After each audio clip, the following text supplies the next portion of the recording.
I planned a luxurious cruise for my kids as a surprise. Days before departure, my stepmother shockingly replaces them with my sister's kids, saying they deserved it more. My reaction left everyone speechless. I used to believe that family meant support.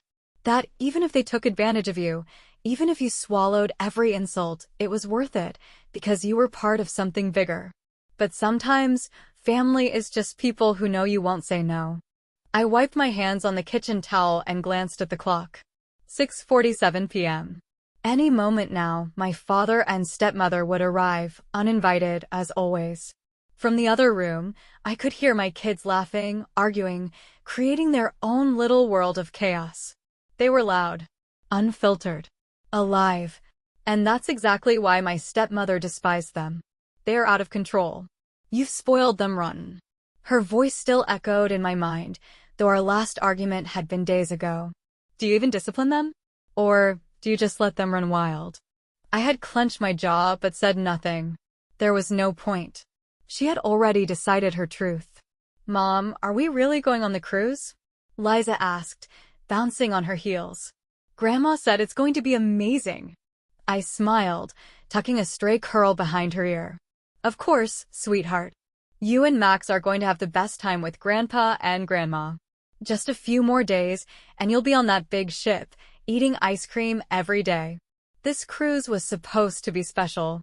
A vacation just for the kids and their grandparents, something carefree and exciting, something that would give them new experiences while I got a much-needed break.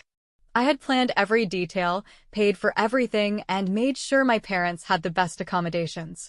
They didn't have to lift a finger. All they had to do was enjoy the time with my kids. The front door opened without a knock. Hello, darling, my stepmother's voice rang through the house, saccharine and insincere. My father followed her in, silent as always.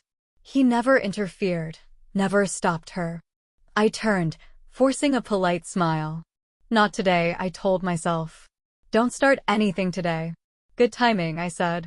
I was just about to finalize the cruise details. She smiled. A slow, calculated smile, the kind that made my stomach twist. Oh, about that. She started, taking off her coat and draping it over the chair. We had to make a little change. I froze. My fingers tightened around the counter. What change? She sat down, crossing her legs elegantly, like she was about to discuss something trivial, like dinner plans, not something I had spent months planning. We decided that your sister's kids would benefit from this trip more. Silence. I stared at her, the words not fully registering at first. Excuse me? She sighed, as if I was the unreasonable one. Well, after our little disagreement the other day, I realized that your kids really don't deserve this trip. They're too undisciplined. Too much work. And honestly, I thought it would be a good lesson for you. You need to learn how to raise them properly. A flashback hit me like a slap to the face. 3 nights ago. Dinner at my father's house. Max. Liza. Sit down properly. My stepmother's voice rang through the dining room as she scowled at my son, who had simply reached for the breadbasket. They're just excited, I said lightly, trying to keep the peace. Excited? They're uncontrollable. Look at them, she snapped, her perfectly manicured fingers tightening around her wine glass. You've raised them like wild animals. No respect, no discipline. Excuse me? My voice dropped, my patience thinning. You heard me. She set her glass down sharply. You let them do whatever they want. They need structure, rules. Your sister's kids? Now they are well behaved. Polite. They know how to listen. Maybe because they're terrified of their mother, I muttered under my breath. Her eyes flashed. I don't expect you to understand. But I won't sit here and pretend your parenting isn't a disaster. I had forced myself to take a deep breath to keep my temper in check. My father had remained silent, staring at his plate. He never took sides. Not mine, at least. And now, here we were. She had been waiting for this moment. The perfect way to teach me a lesson. A sharp, cold rage spread through my chest. You replaced my children? My voice was eerily calm. She waved a hand dismissively. Oh, don't be dramatic. They'll get another chance.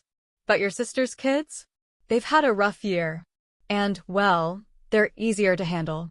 It's for the best. My father shifted uncomfortably but said nothing. He never did. Something inside me snapped. But I didn't scream. I didn't argue.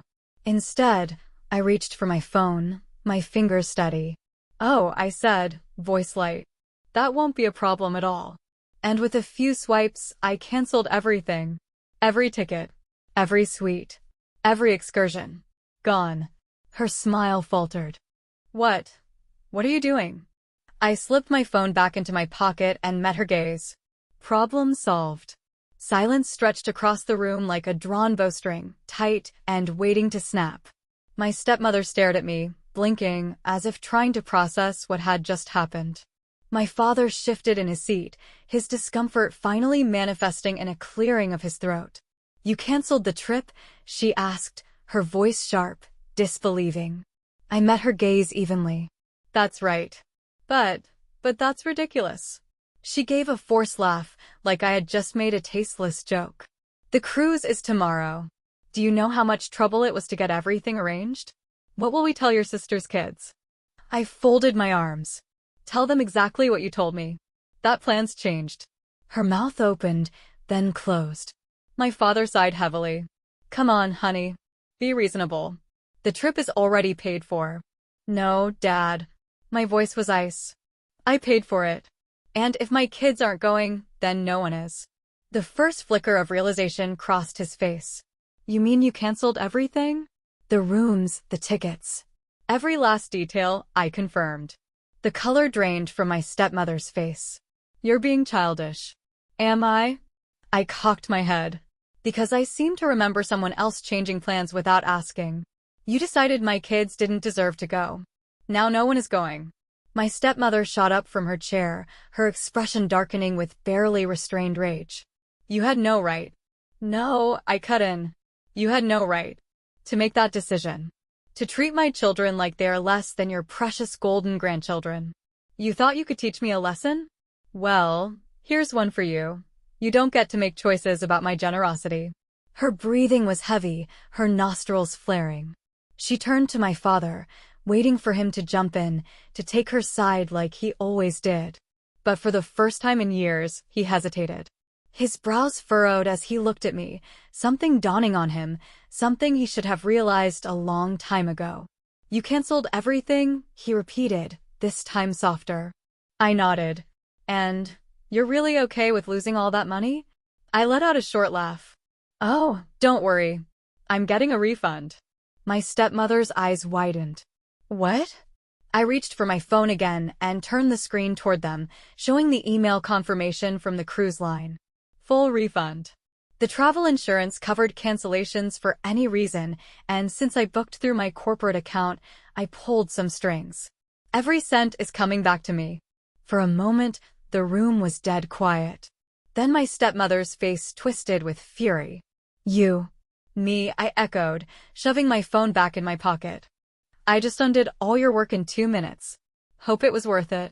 "You are so ungrateful," my stepmother hissed, snapping me back to the present. I exhaled slowly. Grateful? For what? For being told my children weren't good enough? For being treated like a second-class citizen in my own family? She marched toward me, jabbing a manicured finger into my chest. "I have done nothing but try to help you." I let out a cold laugh. "Help me?" I took a step closer, lowering my voice. "Let's go over what help looks like to you." I counted on my fingers. "You took money from me for family emergencies while my kids went without things they needed." One finger. "You've called me selfish every time I dared to do something for myself." 2 fingers. "You've never once stood up for my children when they were being compared to your better-behaved grandkids." 3 fingers. Her lips pressed into a thin line. "And now, you went behind my back and removed my kids from a trip that I planned, paid for, and organized without even telling me." 4 fingers. I dropped my hand and took a step back. "That's not help. That's control. And you don't have that over me anymore." My father stood abruptly. "Honey, let's just calm down." "No," I said sharply. "I'm done being calm. I am done playing nice." I grabbed my purse and turned toward the door. Where are you going? My father asked. Home, I said. Because unlike some people, I actually want to spend time with my kids. I walked out, slamming the door behind me. And for the first time in my entire life, I didn't feel guilty for leaving them behind. The moment I stepped out of my father's house, my phone exploded with messages. I expected it. My stepmother wasn't the type to take humiliation quietly. I unlocked my phone as I walked to my car, scrolling through the notifications. Missed calls, 3, Dad. Missed calls, 5, Stepmother. New message, Stepmother. You are being ridiculous. Call me back now so we can fix this mess. New message, Stepmother. You will apologize for your behavior. I don't care how angry you are, you will not ruin this trip for your father. New message, Dad. Sweetheart, can we talk? I snorted. Now he wanted to talk? I reached my car, slid into the driver's seat, and locked the doors. My hands were still shaking, not from fear, but from the sheer adrenaline of standing up to them. I placed my hands on the steering wheel, taking a deep breath. And then, just as I was about to put my phone down, another notification popped up. Incoming call, my sister. Oh, here we go. I exhaled sharply and hit decline. 15 minutes later, my sister showed up at my house. I had barely stepped inside when I heard the knock. Not a polite knock. A furious, impatient, fist against wood kind of knock. I closed my eyes, already regretting answering the door. But if I didn't, she'd probably just keep banging until my neighbors called the cops. With a sigh, I swung it open. And there she was. Emily. My perfect, flawless, always right older sister. Her blonde hair was pulled into a sleek bun, her makeup was flawless despite the late hour, and she was wearing one of her designer coats, the kind that screamed money. Are you serious? She snapped before I could even say hello. Nice to see you too, Emily, I said dryly, crossing my arms. She shoved past me, heels clicking against the hardwood as she stormed into my living room. Why the hell would you do that? She demanded, turning to face me. Do what? I played dumb. Her eyes flashed. Cancel the trip. I leaned against the door frame. Oh, you mean the trip that I paid for? That one? Oh, don't start with that, she groaned. Mom said you overreacted. You know how she is, she didn't mean anything by it. I laughed. Emily's lips pressed into a thin line. What's so funny? You standing there, acting like this is just some tiny misunderstanding. Like I should just accept it and move on. Because you should, she huffed. It's just a vacation, for God's sake. You made it a bigger deal than it needed to be. Right. Just a vacation. Just my kids. Just another way for her to remind me that we'll never be good enough. Emily rolled her eyes. Here we go. The victim's speech. And there it was. The condescension. The dismissal.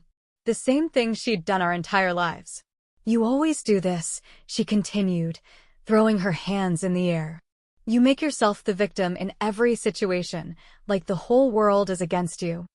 I felt the years of resentment bubbling up, threatening to erupt. I didn't make myself the victim, Emily. Mom did that for me when she decided my kids weren't worthy of a trip that I paid for. She never said they weren't worthy. She called them undisciplined. Out of control. Too much work. Emily hesitated. Just for a second. She didn't mean it that way, she finally muttered. Of course she did, I said flatly. And you know it. She exhaled through her nose, clearly trying to keep herself calm. Look, just fix it. Rebook the trip. Let the kids go. Don't let this turn into some big family war. Too late, I said simply. Emily's jaw clenched. You know what? Forget it, she snapped, turning toward the door. I should have known you wouldn't be reasonable. You never are. I let her reach for the doorknob before I spoke. By the way, Em? She turned, glaring. What? I smiled coldly. Since you're here, you can let Mom know she'll be getting the bill for the non-refundable deposits. For the first time, real panic crossed her face. Wait, what? What deposits? Oh, you didn't think everything was refundable, did you? I tilted my head. The excursions? The VIP dinner? The upgraded suites? Those were special requests I added just for them. And those? They're non-refundable. Her mouth opened, then closed. How much? She asked, suddenly cautious. I grinned. 12,000. Emily paled. You're lying. You really want to test that theory? I pulled up the confirmation emails on my phone and showed her the balance. Her hand flew to her mouth. Oh my God. Mom is going to lose it. Oh, I know, I said, enjoying every second of this. Emily turned toward the door, fumbling for her phone.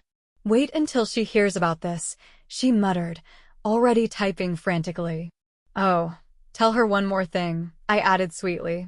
Emily sighed. What now? I smiled. Next time she wants a free vacation, she can book it herself. And with that, I shut the door in her face. That night, as I tucked my kids into bed, I felt something I hadn't felt in years. Not regret. Not guilt. Relief. For the first time, I had set a boundary.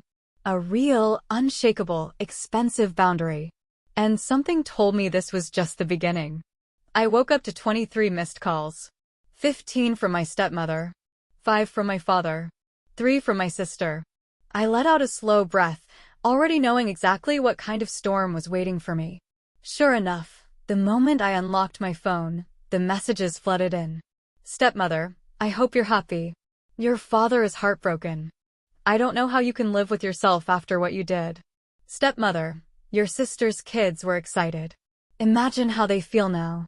You don't just hurt me, you hurt innocent children. Do you even care?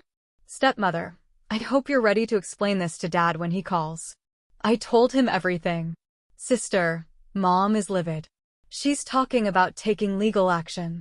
Are you out of your mind? Sister, just fix it. It's not too late. Dad, sweetheart, please call me. We need to talk. I rubbed my temple, already exhausted, and it wasn't even 7 a.m. yet.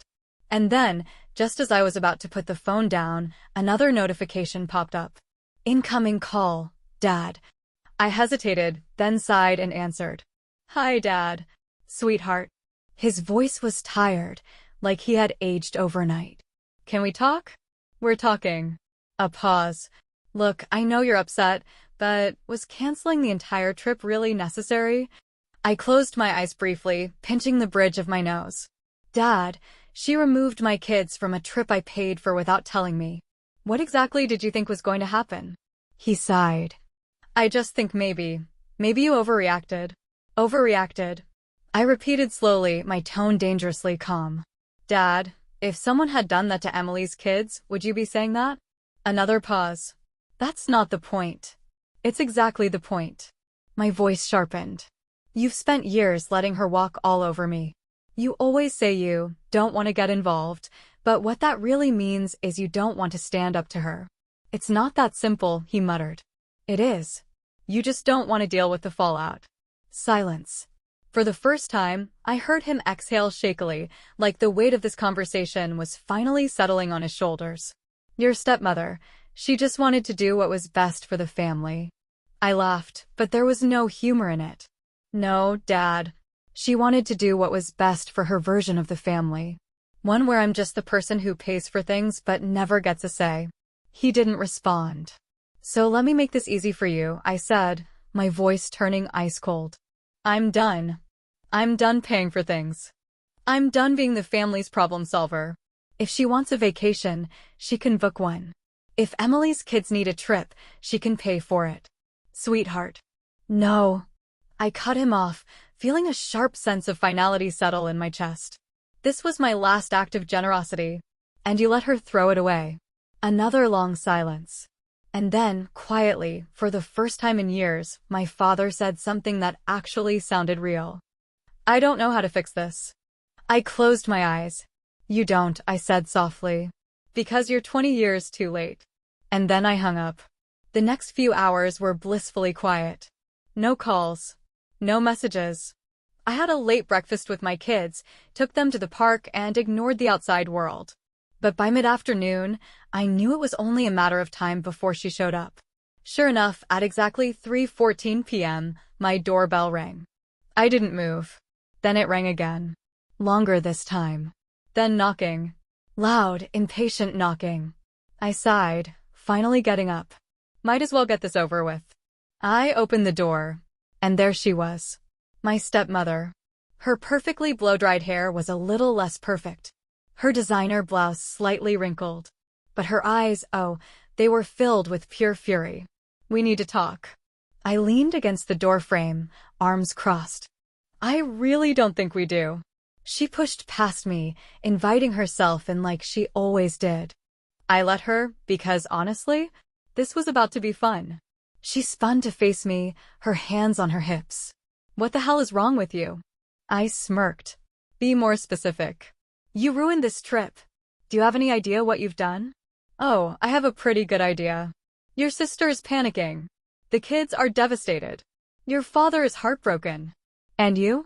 You're just sitting here, acting like a spoiled brat." I tilted my head, pretending to think. "Huh, that sounds a lot like your problem, not mine." Her face twisted in rage. "You're unbelievable. I always knew you were selfish, but this is a new level." I sighed dramatically. "And yet, somehow, I'll find a way to live with myself." She stepped closer, lowering her voice. "You need to fix this." I smiled. Slowly, coldly. "No." Her nostrils flared. "You don't get to say no." "Oh, but I do." I shrugged. "And I just did." She sputtered, her face turning red. "You can't just." "I can do whatever I want." "And you." I took a slow step forward, watching her actually step back for the first time ever. "You just learned what happens when you push someone too far." Her breathing was heavy, her hands shaking at her sides. "You think you won?" she hissed. "This isn't over." I laughed. "Oh, it is. It was over the moment you decided my kids weren't good enough for you." Her jaw tightened, but she said nothing. So I smiled and opened the door. "Bye, Mom." Her eyes flashed. She hated when I called her that in this tone, dripping with sarcasm, stripping the word of any warmth. She stormed out. And this time, I locked the door behind her. That night, as I tucked my kids into bed, my daughter looked up at me, frowning. "Mommy?" "Yes, sweetheart." "Did we do something bad?" she whispered. "Is that why we're not going on the trip?" My chest tightened painfully. I brushed her hair back gently. "No, baby," I said softly. "You didn't do anything wrong." She looked at me for a long moment. Then she nodded and rolled over, hugging her stuffed bear close. And as I stood there, watching my children sleep, I felt something shift deep inside me. This wasn't just about revenge anymore. This was about protecting them. And if that meant burning every last bridge to keep them safe from this family, then so be it. The silence after my stepmother left felt different this time. It wasn't heavy with guilt. It wasn't suffocating with regret. It was peaceful. For the first time in my life, I had said no, and I meant it. I sat in my living room, staring at my phone, waiting for the next round of attacks. But something told me I wouldn't have to wait long. Sure enough, not even an hour later, my phone buzzed. "Incoming call, Dad." I exhaled slowly, debating whether to let it go to voicemail. Then, almost immediately, another notification popped up. "Incoming call, Stepmother." Then another. "Incoming call, Emily." I rolled my eyes. They were desperate now. And desperate people? They made mistakes. I let them all go to voicemail. But Emily wasn't one to give up easily. Within seconds, my phone vibrated again. New message, Emily. "Pick up the phone. Mom is losing it. Dad's freaking out. You need to undo this now." New message, Emily. "She's talking about getting lawyers involved." I smirked. Oh, this just keeps getting better. I tapped my fingers against my knee, thinking, they wanted to play dirty? Fine. I'd show them how dirty I could get. I opened my email, scrolling until I found what I was looking for. A contract. A fully executed contract. I clicked on it and let the text sink in, smiling to myself. Oh, they were going to hate this. Flashback. 2 months ago. "That's a lot of money," my coworker Ryan had said, staring at my screen. "I know," I muttered. "You sure you want to put it all toward the cruise?" "It's for the kids," I said automatically. But something nagged at me. "And your stepmother? You trust her with this?" Ryan raised an eyebrow. I hesitated. No, I didn't trust her. Not even a little. Then protect yourself. He shrugged. Get something in writing. A contract. Make it official. I stared at him. A contract? Yeah, a simple one. Just something that says they agree to certain conditions since you're paying for it all. If they break the agreement, they owe you. A slow grin spread across my face. Ryan, I said, you're a genius. Present day. I clicked forward on the email and sent it directly to Emily. It took 30 seconds for my phone to ring again. Incoming call, Emily. This time I answered. What the hell is this? She screeched before I could even say hello. I smiled, settling back into my couch. That, dear sister, is a legally binding agreement. You can't be serious. Oh, I am. You're actually making Mom pay you back? She agreed to my terms when she let me cover the entire trip, I said simply. She accepted my money. She signed a contract. And now? Now she's in breach of that contract. So, yes, she owes me. Silence. Then, in a lower, angrier tone, Emily whispered, Mom is going to lose her mind. She should have thought of that before screwing me over. Emily took a slow breath, trying to keep her voice steady. Okay. Let's just be reasonable. Maybe we can work something out. Oh, now you want to negotiate? I asked, amused. Look, we can figure this out without lawyers, right? She said quickly. Maybe Mom can pay you back in installments? Or maybe you can just... No. What do you mean no? I mean no, Emily. My voice hardened.